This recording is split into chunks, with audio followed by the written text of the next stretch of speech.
and I said that I wanted to lead a campaign to get Britain to leave the European Union, you all laughed at me.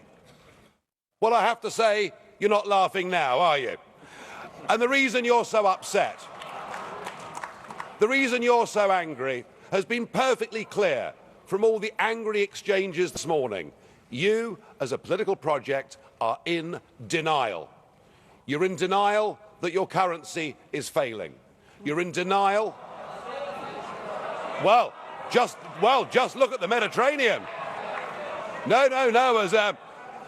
As a policy to impose poverty on Greece and the rest of the Mediterranean, you've done very well.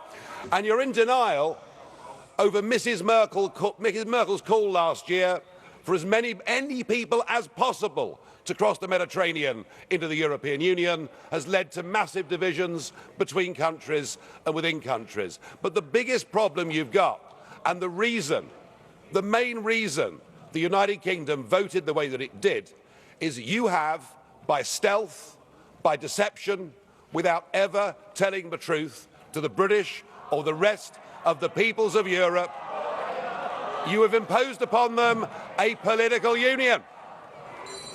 You've imposed upon them a political union.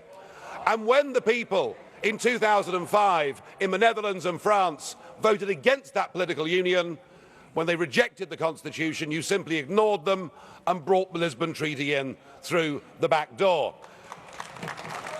But what I would like to see is a grown-up and sensible attitude to how we negotiate a different relationship. Now I know that virtually none of you have ever done a proper job in your lives, or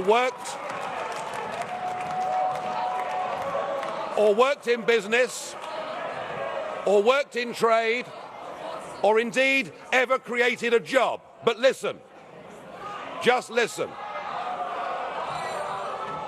Herr Farage. Nigel Farage there getting his moment in